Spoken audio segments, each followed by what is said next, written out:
Alright guys, so my name is Winston on Cowboy Ranch Life YouTube channel. If you've not already, don't forget to hit the subscribe button down below and comment if you have any questions during this video. Today we've got the 1999 24 valve Cummins 5-speed pickup of my dad's, and the slave cylinder went out of it, and so we're going to be replacing the slave cylinder. So with no more to say, I guess guys, let's get right into it. So here's some of the tools and parts we'll need to replace the slave cylinder. First off, you need a 3/8 ratchet set, and you'll need a 1/2-inch socket on that. It does not require deep well. And then you'll need a hammer and a punch to take out this, the roll pin and out of the old one and put it into the new one. And then you see that little black O-ring there? That goes actually on the end of this.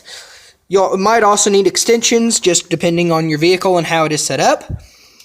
This is the new slave cylinder. If you see that, it is got capped and it is held by this plastic because it's all spring-loaded. And so if you take this off, that metal cylinder will shoot out.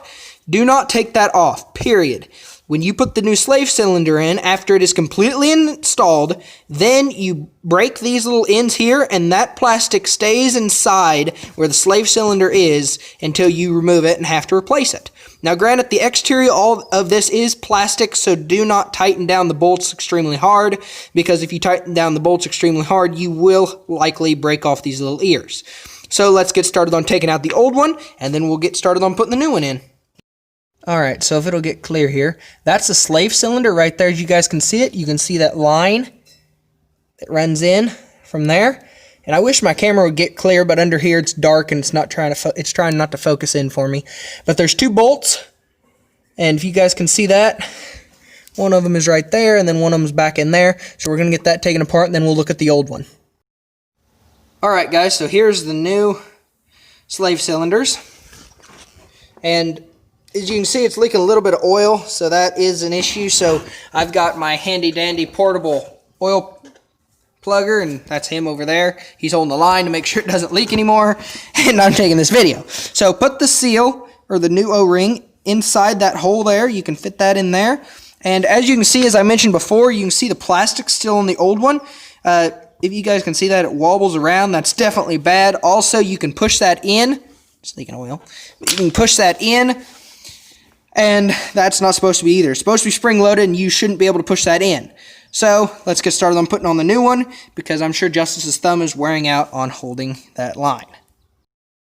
Alright, so, why we replace this slave cylinder?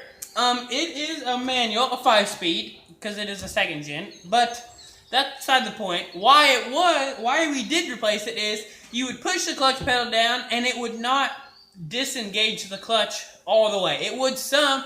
So basically, you were slipping the clutch with the clutch pedal all the way down to the floor. So therefore, you could not get it into gear as very easily, and sometimes you'd have to float shift, which in this in particular year or pickup, it's pretty easy to do, but it's still hard to get it into reverse and some of that. So we replaced it. So we pumped the clutch quite a bit to get it to bleed oil, to get it down oil into the slave cylinder. So it seems to be working, so therefore I guess we're done with this truck and on to the next one.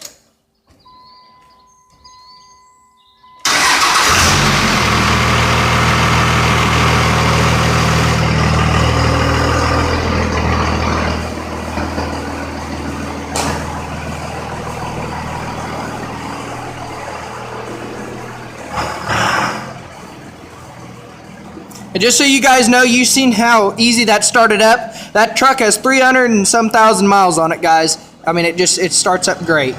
Now, it's still mufflered. It doesn't have anything. It's all stock that way.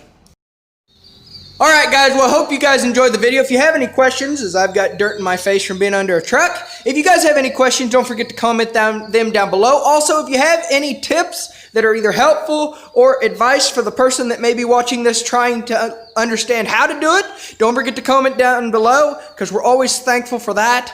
So I hope you guys have a great day. Don't forget to go follow us on Instagram for clips that might not be shown on YouTube. And don't forget to like this video and subscribe if you haven't already. So with that, hope you guys have an awesome day, and we'll catch you on the next one.